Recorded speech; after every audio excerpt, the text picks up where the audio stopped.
ಕೊನೆಗೂ ಇಷ್ಟು ದಿನ ವೆಯ್ಟ್ ಮಾಡ್ತಿದ್ದಂಥ ಥಾರ್ ರಾಕ್ಸ್ ಕೊನೆಗೂ 5 ಡೋರ್ ಥಾರ್ ರಾಕ್ಸ್ ಲಾಂಚ್ ಆಗೇ ಬಿಡ್ತು. ನೋಡಿ, ನೋಡೋದಕ್ಕೆ ಮಾತ್ರ ಸಖತ್ತಾಗಿದೆ. ಎಲ್ಲ ವ್ಯೂಯಲ್ಲಿಂದನೂ ಸಖತ್ತಾಗಿ ಕಾಣ್ತಾ ಇದೆ. ಟೈರ್ ಮಾತ್ರ 9 ಇಂಚಸ್ ಕೊಟ್ಟಿದ್ದಾನೆ. ಒಳ್ಳೆ ಗ್ರಿಪ್ ಇದೆ, ಫುಲ್ ಗ್ರಾವಿಟಿ. ಫ್ರಂಟಲ್ಲಿ ಮಾತ್ರ ನೋಡ್ತಾ ಇದ್ರೆ ಸಿ ಟೈಪಲ್ಲಿದೆ. ಡೂಮ್ ಲೈಟು, ಒಳ್ಳೆ ಪ್ರೊಜೆಕ್ಟೆಡ್ ಲೈಟ್ಸ್ ಕೊಟ್ಟಿದ್ದಾನೆ. ಹಾಗೆ ಪಕ್ಕದಲ್ಲಿ ಇಂಡಿಕೇಟರ್ ಕೊಟ್ಟಿದ್ದಾನೆ. ಮತ್ತು ಇಲ್ಲಿ ಏನಂದರೆ ಮಧ್ಯದಲ್ಲಿ 360 ಡಿಗ್ರಿ ಕ್ಯಾಮ್ರಾ ಕೊಟ್ಟಿದ್ದಾನೆ. ಮತ್ತು ಇದು ಹೊಸ ಥರ ಶೇಪ್ ಇದೆ. ಇದೊಂದು ಹೊಸ ಥರ ಒಂಥರ ಗ್ರಿಲ್ ಥರ ಇದೆ. ನೋಡೋದಕ್ಕೆ ಚೆನ್ನಾಗಿದೆ. ನೋಡ್ಬೋದು, ಮೊದಲು ಥಾರ್ ಕಂಪೇರ್ ಮಾಡೋದಕ್ಕಿಂತ ಇದನ್ನು ಹೇಳೋದಾದರೆ ಇದೊಂದು ಸ್ವಲ್ಪ ಲೆಂತ್ ಉದ್ದ ಇದೆ. ದೂರದಿಂದ ನೋಡೋದಾದರೆ ಈ ಥರ ಕಾಣಿಸುತ್ತೆ. ಆಫ್ ರೋಡಿಂಗ್ ಮಾತ್ರ ಕ್ರೇಜಿಯಾಗಿ ಮಾಡ್ಬೋದು.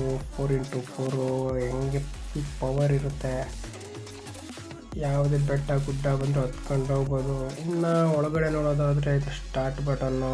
ಸ್ಟಾರ್ಟ್ ಮಾಡಿದ ಮೇಲೆ ಗಾಡಿ ಈ ಥರ ಕಾಣಿಸುತ್ತೆ. ನೋಡ್ಬೋದು, ಈಗ ಸ್ಟೇರಿಂಗ್ ಮಾತ್ರ ಫುಲ್ ಕೂಳೆ ಆಗಿದೆ. ಅದು ನಾವು ಸ್ಪೈಡರ್ ಮ್ಯಾನ್ ಕಂಡು ಇದೆ, ನಮ್ಮ ಮಹೇಂದ್ರ ಲೋಗೋ.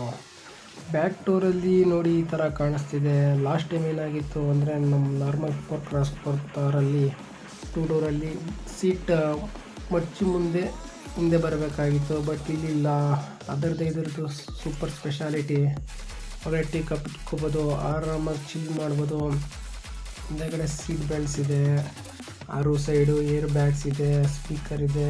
ಒಳ್ಳೆ ಸಾಂಗ್ ಹಾಕೊಂಡು ಚಿಲ್ ಮಾಡ್ಬೋದು. ಒಟ್ಟಿನಲ್ಲಿ 5 ಡೋರ್ಸ್ ಕೊಟ್ಟಿರೋದ್ರಿಂದ ಏನಪ್ಪ ಅಂದರೆ ಆರಾಮಾಗಿ ಬ್ಯಾಕ್ ಪ್ಯಾಸೆಂಜರ್ಸು ಆರಾಮಾಗಿ ಕೂತ್ಕೊಂಡು ಚಿಲ್ಲಾಗಿ ಹೋಗ್ಬೋದು. ಫ್ರಂಟ್ ಪ್ಯಾಸೆಂಜರ್ಸ್ನ ಎದೊಳಪ್ಪ ಹಿಂದೆ ತೆಗಿ ಸೀಟು ಹಾಗೆ ಹೀಗೆ ಅನ್ನೋಂಗಿಲ್ಲ. ಇನ್ನು ಬೂಟ್ ನೋಡೋಂಗಿದ್ರೆ ಕಾರಿಂದು ಚೆನ್ನಾಗಿದೆ. ಒಳಗಡೆ ಒಳ್ಳೆ ಸ್ಪೀಕರ್ ಇದೆ, ಆರಾಮಾಗಿ ಒಳಗಡೆ ಕೂತ್ಕೋಬೋದು. ಹಿಂದೆಗಡೆ ಒಂದಿಬ್ಬರು ಆರಾಮಾಗಿ ನೋಡ್ಬೋದು. ಇದು ದೂರದಿಂದ ಒಳ್ಳೆ ವ್ಯೂ ಇದೆ. ಒಳ್ಳೆ ಫಿನಿಶಿಂಗ್ ಕೊಟ್ಟಿದ್ದಾರೆ ನಮ್ಮ ರಾಕ್ಸು. ಒಟ್ಟಲ್ಲಿ ಹೇಳಬೇಕು ಅಂದರೆ ಕ್ರೇಜಿಯಾಗಿದೆ ಕಣ್ರಿ.